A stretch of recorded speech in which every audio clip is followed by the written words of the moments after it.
For those of you that are using the book, please, for invitation is 103. 103.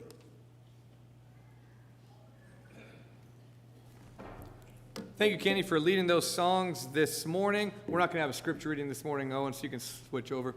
But I appreciate Kenny's willingness to get up here and lead singing and to grow and to develop new skills. It's definitely a good example for all of us. Let me reiterate Mark's announcement to you. You said after services, all Vacation Bible School staff here in the front. Okay, make sure we all got that. So if you're helping with Vacation Bible School, come up to the front, couple pews, and we'll have a little meeting after services to talk about what we're going to do, because Vacation Bible School is Thursday, Friday, Saturday of this week, starting at 6 o'clock each night. So bring your kids, come to Vacation Bible School, 6 to 8, yes? Oh yeah, come early, check in, check everything out, get to know each other. Be here all day if you want. Help set up. I mean, we can do all that too.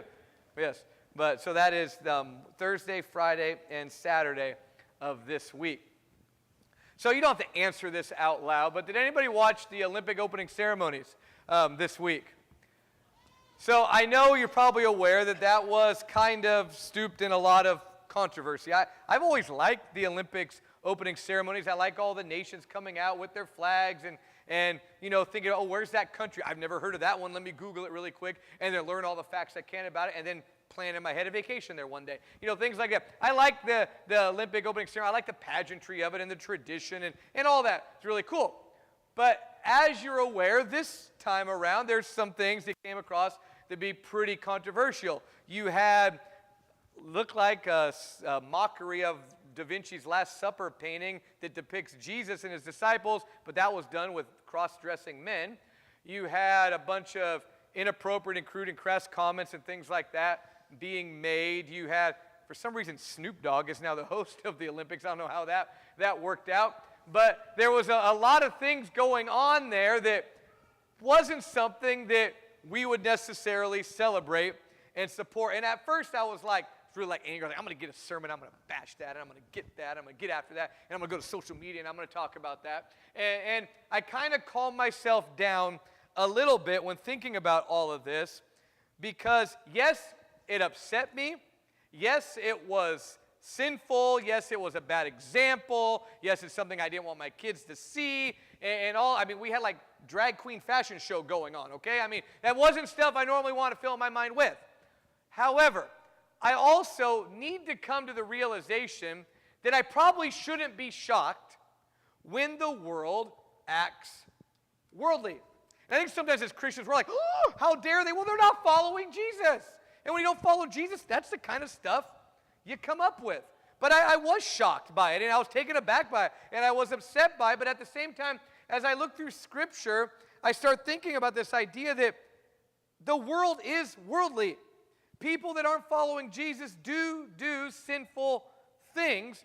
And although I get upset and I get angry and all of that, I probably shouldn't necessarily be shocked when I see non-believers acting in a way that's in accordance with not following Jesus.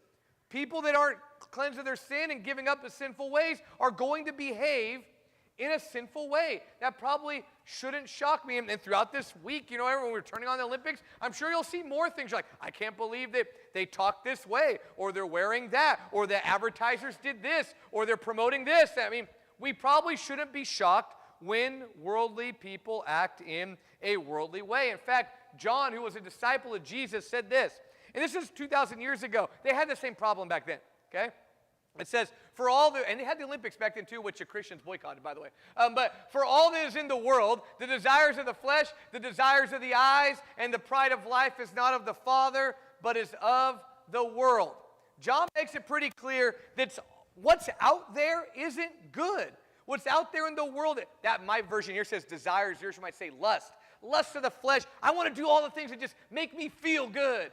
You know, all that sexual sin and people shacking up and cheating on their spouses and all that kind of stuff, pornography, that's all that lust of the flesh side of things. Lust of the eyes, covetousness, greed, selfishness, that's there. Pride of life, arrogance, cockiness, worldliness. That's what's out there in the world.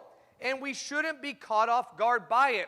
Yes, we should be upset by it. We should be upset any time we see sin, that should bother us. If I see sinful behavior, I should not like that. I should not celebrate it. I should be upset by it. But at the same time, we should not be caught off guard when people who don't know Jesus act in a way different than us, that act in a way different from Scripture. That should not catch us off guard.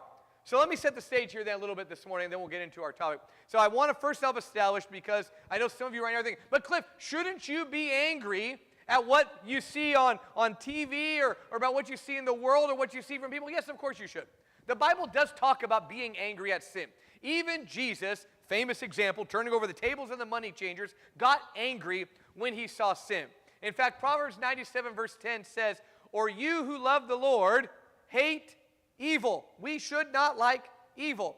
Romans 12:9 says, "Abhor what is evil, hold fast to that which is good." Proverbs 8:13 says, "The fear of the Lord is the hatred of evil. Pride and arrogance in the way of evil and perverted speech I hate."